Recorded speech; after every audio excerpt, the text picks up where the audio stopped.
We've reported the ethnic cleansing of black on-air talent from the white networks.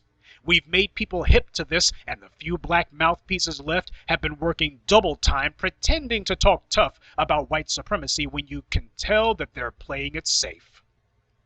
Don't want to run off those racist white viewers who Comcast and Time Warner are hoping to attract. The white media's black surrogates are a threat, a dangerous one. They are the forward element of the white supremacist assault, which begins through propaganda. The job today is to stop these new voices who have proven that we cannot be bought off and that we cannot be corrupted. We're staying the course. We are the true believers who refuse to amalgamate ourselves. We're not watering down the message. And we're not going to change it even one iota so that we can make it acceptable to every degenerate, pervert, deviant, nut job, kook, and weirdo out there. White supremacy is not some all-powerful force. It is fragile, and the people who run it and who benefit from it, like Byron Allen and TheGrio, they know it. So it's absolutely vital that they do everything that they can to keep us powerless. It wouldn't take much to knock white supremacy down, but if a fragile entity is up against a powerless one, well, the fragile entity wins by default.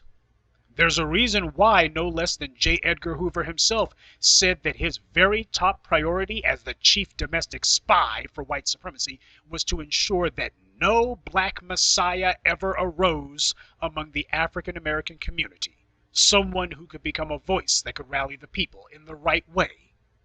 When they talk about black messiah, they're talking about thought leaders. They're talking about us. This whole black identity extremist claptrap, that's the FBI dusting off the old J. Edgar Hoover playbook. Same scheme, just this time they don't call us communist sympathizers.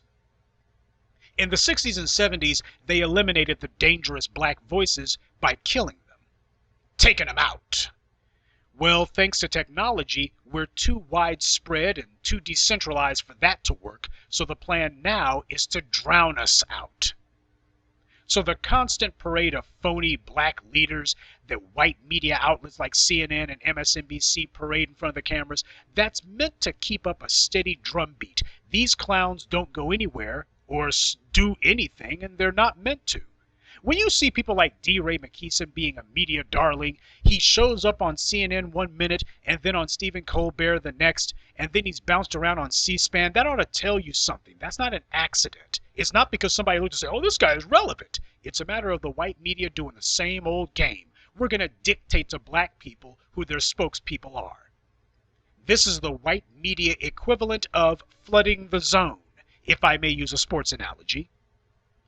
These white-generated mouthpieces, they get a little bit of TV time, they spout some lines, and then they're quickly discarded. Their job is to say some of the terms that we say, and by doing so, to undermine our message. So that people say, well, you know, I hadn't heard about real black media until just this month. But, you know, y'all sound, I heard D. Ray McKeeson saying the same thing. I heard Ava DuVernay saying the same thing. I heard Byron Allen saying the same thing. I heard these black-brown collective folks in Philly saying the same thing. And well, you guys are all pretty much the same, aren't you? That's what it's meant to do. It's meant to confuse people. They think that they have the power to tell us what we're going to believe. They have the power to dictate it to us. They see us as weak-minded, just pawns who will go along with, well, anything that they say. That we're mindless lemmings who will fly off a cliff for whoever has the loudest platform. They're supposed to be repeating what we say, folks. TheGrio is supposed to be repeating what we say, not the other way around. We're supposed to be dictating to him what they post online. These guys are not going rogue, they've gone traitor. And as we saw with the Root articles, when we as a people decide to delegitimize them, they are helpless to stop it. You can't lead black people around by the nose if black people are constantly kicking and punching you. It was pathetic to watch the weed try to put a pretty face on what was undeniably a big fat L. They were publicly humiliated by the black community en masse, and there was nothing else that they could say, so they tried to laugh it off and act like, well, this is just a few folk. Yeah, a few folks who made something trend 3 times on Twitter. The very black public who they've been trying to manipulate said in one unified voice that we see the weed for the white surrogates that they are. They got their little baby nuts cut off in public, and it was black media, real black media, the new voices of black media, who were holding the scissors. The media's job, any media's job, including ours, is to promote a value system. And you do that through promoting and pushing a particular set of narratives.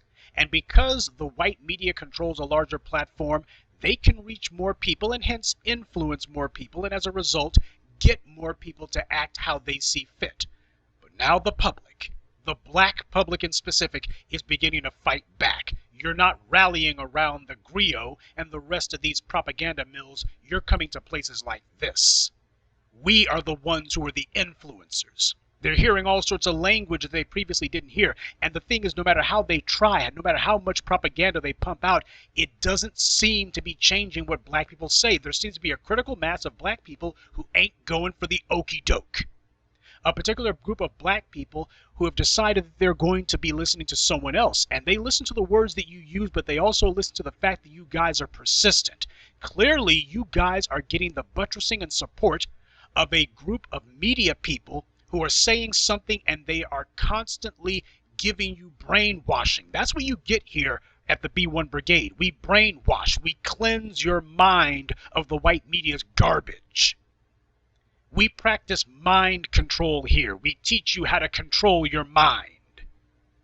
And the white media and their suck-ups and surrogates like Byron Allen, they hate that. They resent that. Because power that they don't have means that that's less ability for them to sustain themselves. We're calling out these media whores and we're denouncing them. The grassroots are now deciding who's legitimate and who's not. See, that's what old Byron Allen, or should I call him alternative lifestyle Allen, that's what he doesn't understand and will never understand. Okay, he's got a little bit of money. Whoop-de-freaking-do. Money means nothing if nobody bows down to your paycheck. If nobody's going to bow down in front of your wallet, then your money becomes meaningless. You can advocate for any position all you want. If the people aren't buying what you're selling, then it means nothing. These white media surrogates, they see all this happening and they don't know how to stop it. We are hardcore ideologues, so they know that attacking us won't work. Trying to insult us or make us out to be the bad guys won't work. You guys come to us and you get a constant daily diet of truth, information, empowerment, and encouragement. You know that you're not alone, but it also helps when day after day you're able to come to a particular place and you hear people who are saying what you've always known to be true. And that helps you day after day because it refuels and recharges you day after day. You come here and you get a power boost. You go to Byron Allen and you get power drained. All they can do is repeat their own pathetic memes and lies, but they're repeating it to an increasingly shrinking audience. Our rise is their fall. That's what they're scared of. That's why they hate us. And we're only just getting started, so the goal now, the reason they're doing all this feverish, frantic, desperate pushing of anti-black propaganda is this is their last ditch. They're desperately hoping to peel off just enough of you guys so as to stymie and limit our growth. They don't have the ability to bring in anyone else, so what they're hoping is that they can slice away some of our base. But you guys haven't been going for it. This newest channel of mine that you're listening to me on now, this latest iteration of the Professor Black Truth Media Initiative, it's only been up for about a month and a half. Only since May 1st have these videos been going up, and yet in only about a little over 45 days, this channel has over 9,000 subscribers. I want you to think about that. In 6 weeks, a little over 6 weeks, this thing has managed to get basically over 1,000 subscribers a week. That's huge. But what it also shows to the white media is every time you knock down one of Professor Truth's channels, It simply regrows itself, and when it gets back to full strength, it does it faster and faster and faster. That also tells them something about you guys. What that tells them is that you guys are coalescing around this message faster and faster. You're showing the discipline, and you're showing that you can move quickly. We're in a race war, folks. And as the old military slogan goes, in war, speed kills. And you guys have been showing that speed. We immediately reconstitute ourselves whenever the white supremacist trash of PukeTube decide that they're going to pull their crap. Yeah, I know that every time one of my channels gets to 20,000 subscribers, here comes this account has been terminated. We know that that can be counted on like clockwork. We know it. But what they didn't know is that we're used to it by now. We have already been practicing the fine art of going underground and having our own below-the-radar communication networks. We've been doing that for the longest time. That ain't nothing new. So our resilience, our ability to rebound, that's a threat to them. Because if we can do this online, then it also means we can do it offline. They understand that what's done in the digital world, it can easily translate to the real one. So they got to find a way to take our eye off the ball. That's where Byron Allen and the rest of the trash at TheGrio come in.